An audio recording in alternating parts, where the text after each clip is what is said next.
Live. We are live. Hey Sven, how you doing today? It's David over here in the U.S. and Sven from Sweden. Today, Sven and I are going to talk about choosing a profitable niche. How to pick a niche that you know you can make money at. So Sven, I'm going to let you start off today. Oh crap. Okay, so I'm just gonna get this little window up here and I'll pick up my notes.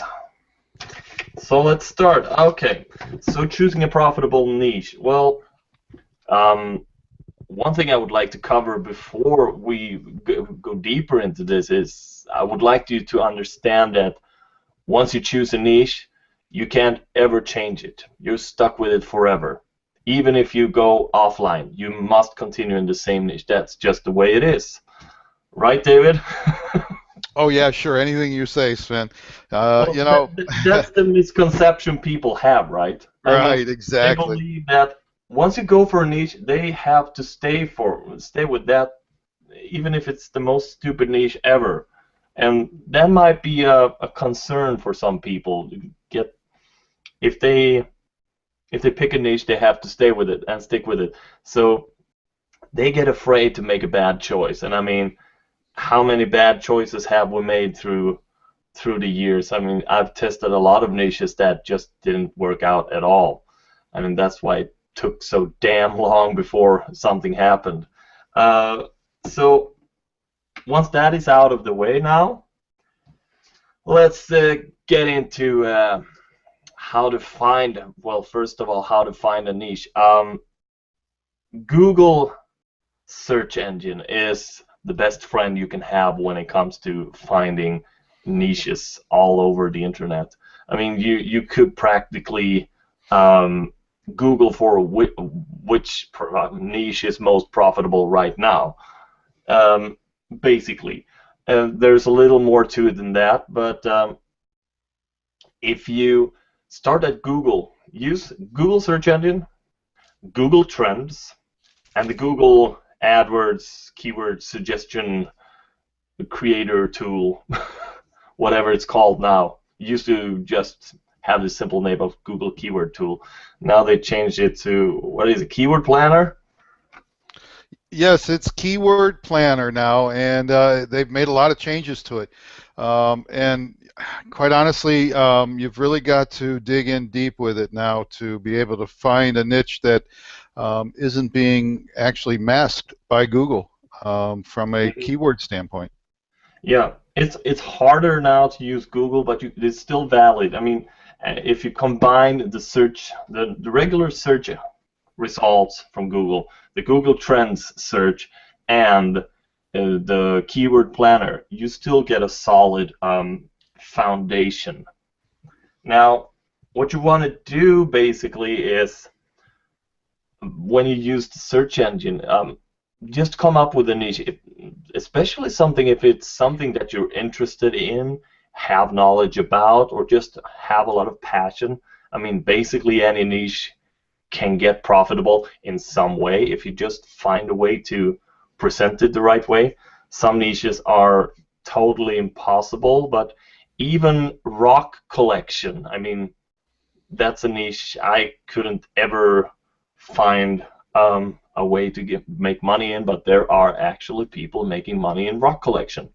I mean, how to create awesome, cool things out of a rock, how to find specific rocks. I mean, there are like, how many different minerals and salts and rock types do we have? We have granite and we have bedrock and all that stuff. So, and that is actually a whole niche, and there are a lot of people.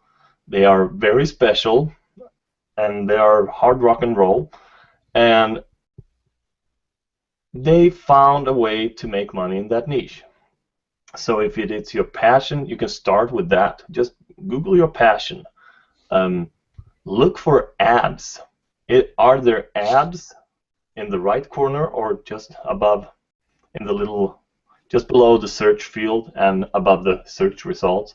If there are ads there, it's probably you're probably on a good way to find something profitable.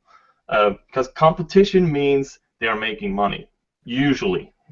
Sometimes there are plain stupid people just putting out ads, but it's very rare. So if you find an ad, and a lot of ads, and if it's a high competition, you know that that niche is probably profitable.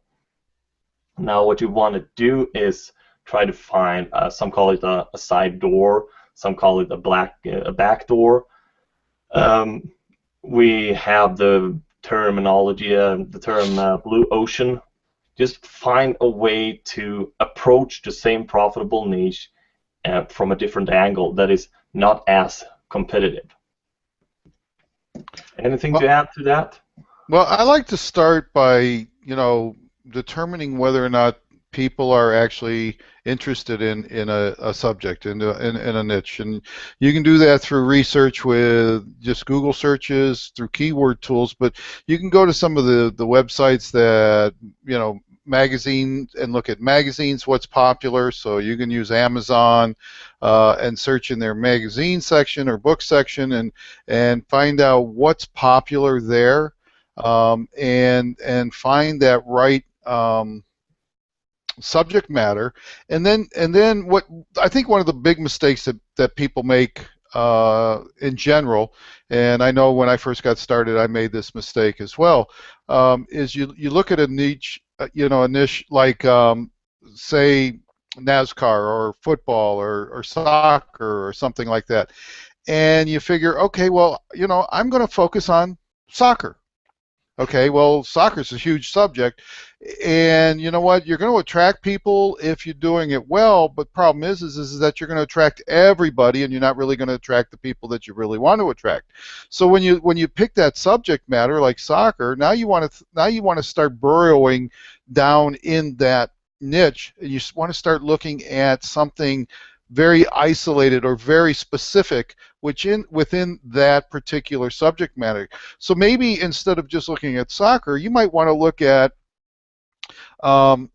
soccer for, youth soccer, or, high school soccer, or something of that nature. Or, and then once you've focused in on say an area within the world of soccer, now you want to focus in on something that pertains to that particular reduced focus. And so now maybe you want to focus on soccer balls, soccer equipment, soccer clothing, and things of that nature to fit that narrowed search criteria. So, you're looking at soccer, and you're looking at youth soccer, and maybe you're looking at, youth soccer, say, preteen or something. And now you want to focus on what kind of soccer balls they use, what kind of tennis shoes do they need, guards for their shins, clothing that they wear, and all those other things, because now you're focusing in on a smaller group of people that are really fired up about that particular area, because they have kids involved in it. Mm-hmm. And you use that as your focus within the focus, and then talk about the things that those kids and the parents of those children are interested in. So that now, instead of trying to appeal to millions of people, you're appealing to a much smaller group of people, and now your focus is much more driven and narrowed, and you've got a smaller audience. Once you've captured that audience and you've really resonated with them, then you might be able to expand out a little bit at a time. But if you don't have a narrow focus to begin with, then you're trying to touch everybody that may be interested in the game of soccer. And that could be, soccer fans, all the way down to, kids that are playing soccer. And well, now how do you appeal to 10 million people versus, say, 100,000 people? It's very difficult. Yeah, I would like to expand on that soccer thing. I mean, when it comes to soccer, we have players and we have fans, Mm-hmm. or viewers or participants that don't play, but they are by the sidelines. And that is a way to narrow your focus. I mean, you start with soccer, that is a broad term. And soccer players, okay, we got soccer players, that's more narrow. And if you then go down even deeper to a specific team, you become more niched, and perhaps you're in a specific league, in a specific team. You can be when it comes, as you said, clothing, shoes, all the different protection that you have to use, different balls, uh, and perhaps even rules. I mean, maybe you're just learning to play soccer and you haven't gotten all the rules. I mean, we're all beginners in the beginning, so you may look for a good book on how to play soccer, to abide by the rules, some techniques, exercises, different training modules. And if you're focused on the team, perhaps you're looking for specific jerseys with a player's name on. I mean, you can be so narrow, so you go down to the player level. I mean, for example, what do we have? A famous player, Maradona, from Argentina. I mean, that's a specific player, and that's probably a way to make profit. I mean, you can be a reseller or wholesaler or whatever when it comes to his type of clothing and autographs and all that stuff. And then we have the fan side. I mean, that's where we go into more like that's actually having the jersey of a specific player. Yeah. You know, the bottom line is you need to narrow your focus, but you don't want to narrow it so much that you eliminate the opportunity to market to those people.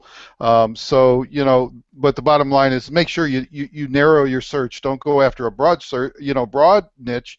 Go after one that's within that broad niche, so that you narrowed into a group of people that you can communicate with. Once you've done that, now it becomes a lot easier, because now you're not trying to talk to the masses, you're trying to talk to specific people. And so now what you have to do is you have to be able to communicate with them at their language level, the way they're thinking, the way they talk, be it no matter what that niche is. You've got to narrow it down into a group of people that's large enough to be able to be profitable, but small enough to be able to communicate with them at a level that makes sense to them and that resonates with them. Exactly. So what are the other tools that we use? I mean, we use a heck of a lot of tools, not only Google and search engines. We actually use YouTube, for example, to spy on our competition. I mean, basically what you do is find others that are already in the niche, their blog, their Twitter accounts, their Facebook updates, their YouTube videos, everything that they already do. Look what they are doing and try to find where you can fit in. What are they missing? Or where can you go in and be better? I mean, we're not perfect in all areas. So, for example, if someone is very good at soccer moms, perhaps they're not as good with soccer dads. I mean, that's just a very stupid example, but try to find your specific place where you can perhaps find a different approach, or just improve something else that they're not doing as good as you could. Well, I think it goes back to the whole concept, and yeah, YouTube's a great place to get your ideas and to scope out your competition. But I think it goes back to making sure that whatever you're doing, do it with your own personality. Don't try and be somebody else. You can use their information and their techniques as an idea, as a learning process, but be yourself. Communicate with the same language that those people are using, but do it in your own fashion. Don't try and communicate like somebody that's that you're using as an example. Communicate as yourself. Another place that you can use to to learn more about your competition and other people that may be marketing and participating in the niche that you've chosen is Facebook. Facebook is a huge resource now for being able to spot and identify um, other, profitability and other people within a niche that you've chosen. Because you can just go into Facebook, go into the search window, and search out for fan pages that have to do with whatever that niche is. And you know what? If you find a niche that nobody else is in, run. Run, throw it away, start over, pick another niche. Because in this day and age, in 2014, if you're not if there's nobody else that has ever found that niche and nobody else is participating in that niche, more than likely that niche is not going to be a profitable niche. And unless it's so advanced because you just created something that nobody else ever thought about, something that's leading edge, you're just not going to make money in that niche. And quite honestly, if you're doing leading edge technology, then you're not going to be in what we're doing right now anyhow. So if you find a niche that's so narrow that very few people are participating in it, there's very little information, there's very few ads, there's and you don't see a whole lot of searches in Google on a monthly basis, then it's a niche that you really have to think twice about, especially when you're starting off. Now, if you've got multiple websites up and you're making money and you find a niche that's narrow but you think it's going to grow, well, that's a different story. But when you're getting started, which I believe that's who we're appealing to it here with this video, you need to have a niche that's large enough to give you room to be able to be profitable. Exactly. So if you happen to find a niche that you think is could be cool or profitable in any way, well, if there's not a lot of competition, just as David said, it's probably not a profitable niche. But on the other hand, you could always try it, but don't put months of work into it.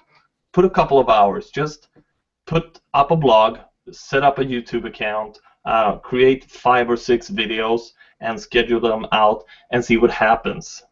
I mean, don't put too much focus. Spend a maximum of 3 hours just testing it out, and then you let it be for a couple of weeks and see, did anything happen? I mean, if there's no competition, you should be having a breeze ranking in YouTube, in Google, everywhere.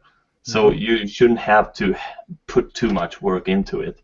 And has nothing happened within 3 weeks, ditch it and go on. Move on. That's it. So realistically, when you're searching for a niche, you're going to pick a broad subject matter, and then you want to narrow down to an area that's large enough to be profitable, but small enough to not be trying to touch too large an audience.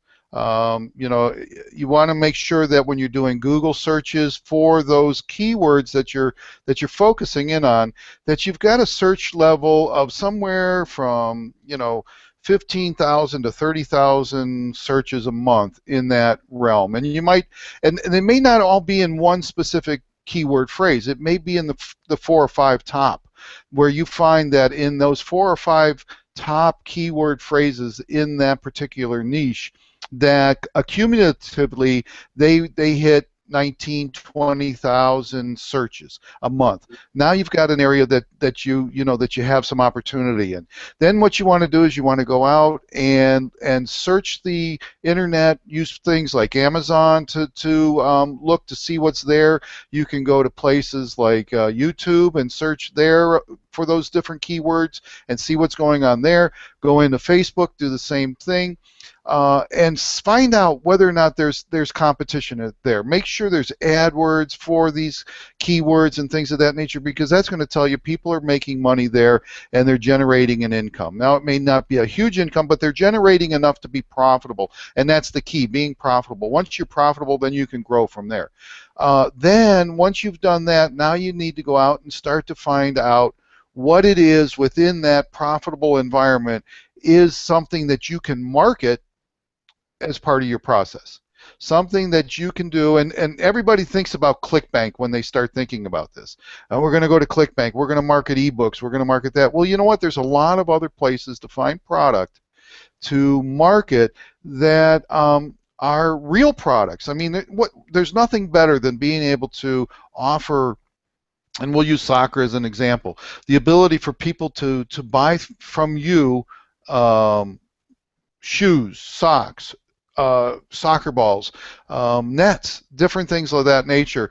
And those are just examples, you know, but they're real products. They're products you can put your hands on, and you can market those and get a nice commission from them from websites like Amazon or Commission Junction, and there's others out there as well. But the key is finding the products that you can use within that niche that you're going to be marketing to, that you can talk about and promote as you're building your credibility and your authority within the niche.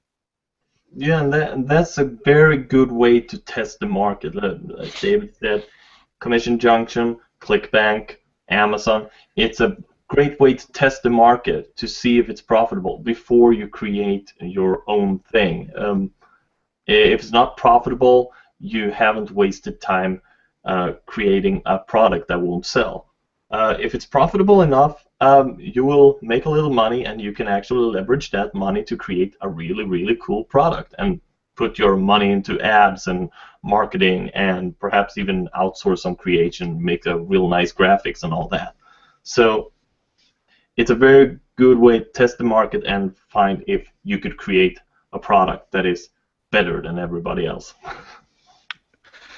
And you know what? I know in talking with others, and I know that initially when I got started, this is the thought process I had. Well, I'm going to create this awesome product and then market it. Okay, but reality is that you may spend months and months and months building a product around a niche, only to find out that you wasted all that time. Market somebody else's product until you start to develop that profitability, so that you have, you know, a resource coming in, and then you can, because from that interaction, from that growing process of marketing other people's products, you now have the ability to not only have a better idea of what would resonate with people and what would be something that people would want, but you can go out and ask your audience, hey, you know, we've been talking about this for the last 6 months, and you know, I'm thinking about putting something together, but I wanted your input. What is it that you feel you need to take you to the next level, or to provide that that extra boost that you need in that niche? And then you can start to consider building a product that you can market that would be your creation versus somebody else's creation. You get a thumbs up and a like from me. So are there any other tools that you use, Sven, in doing your market research when you're looking at a new you know, bringing up a new product or bringing up a new website and in a new niche? Actually, I think I'm pretty Googleified. I mean, I use both the Google tools and I use YouTube. Those are my main resources when it comes to doing keywords and market research. I mean, you can even use the YouTube what's it called, the Ad Center keyword tool. Right. And that's basically what I use. Sometimes I go to Amazon just to check ebooks, Kindle books, and well, physical books too, just to get some idea of where the trend are going. I know for now my main focus has been social media. I'm not creating a product in social media, but I'm doing a lot of content. I'm doing a lot of interviews with social media. So Amazon was the place I found the most information when it comes to that. So that's why I choose social media. So Amazon is also a very good resource. And what you should understand when it comes to Amazon is that people who go to Amazon are not just browsing or price comparing. They're usually, at least in 80% of all cases, they are there to buy something. Yeah. So every word, as keyword and search phrase that you can find in Amazon is a buyer phrase usually, or basically. That's a very great point. That is an amazing point. I heard something earlier this week. I think it was like Amazon did something like $81 billion worth of business in 2013, and that's growing. I mean, that's amazing. It is really amazing. But that's the trend of our society and our world is that people are using online shopping more and more, and of course Amazon is the leader in that technology and in that resource. One other thing that I would recommend is that and again using Amazon, or there's another website that's kind of interesting for depending on what you're working in. You can also go to there's a website for where all the dummies books are marketed, and because the dummy books are created because people want to know how to use something, how to use Windows 8, or how to use Excel, or how to use how to use a lawnmower, whatever. But those dummy books are there because they're profitable, and it's because people have an interest and they have a need, and you go to that website, and now you can start to get an idea of some of the things that people are really struggling with, and you can find a niche that way. I think it's very important that you do your research. If you don't do enough research before you get started, inevitably you get a 90+% chance of failure. If you do enough research up front, and it's the mundane stuff, it's the stuff that's boring, nobody wants to do it, they want to hit the easy button and they want to go ahead and make money. But if you're not doing the boring stuff, the stuff that nobody likes to do, then you might as well just not even start, because that's where the money is. The money is made at the beginning with the research, not later on. It's made when you do the research. If you don't do the right research, you're not going to make the money. Plain and simple. It's like mining for gold. You have to get rid of the mountain and all the rocks and stuff to find it. That's it. That's what keyword research is, and market research. And I have a little research hack that you can use. I hope we have a couple more minutes. When you're out shopping, when you're out doing anything that has to do with markets and stuff, just look, be perceptive, be impressionable. Look at what is selling right now. When you go to the store, what is the first thing you see? When you go to the grocery store, what is the first thing you see? Go through the store with an open mind and with a different view at everything. Don't just go there to shop. Look at why do they position everything where they position it. What is selling right now? And especially now as Easter comes up, look how they are changing their inventory in the grocery stores and all stores. Because that's a way to see what is selling right now. And that way you can save time grocery shopping and doing some market research at the same time. You got it. Peeps are on the shelves. Peeps are on the shelves. Exactly. My wife loves the peeps, so I see them all the time. Anyhow, I think we've pretty well covered how to pick and choose a profitable niche. Do you have any last thoughts before we head on? No, this is basically scratching the surface. This is what we do. If you want to go deeper and have tutorials on exactly on how we do it, you're gonna have to pay us. So, okay, well, with that being said, Sven, I think we can go ahead and call this one to a close.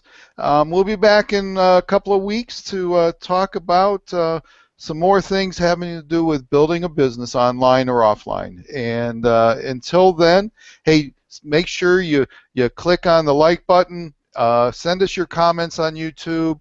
Subscribe. Subscribe to our channel, and let us know what you need to hear about. Let us know what you're struggling with, and we'll be sure to add it to our future discussions. Until And then, tell your friends. say that again. Tell your friends. There you Share go. this with someone that you think would have use for it. All right. Well, Sven, you have a great weekend, and you have a great week. Happy Easter to you, and we'll be talking to you soon. Right back at you. All right. Take care. Take care.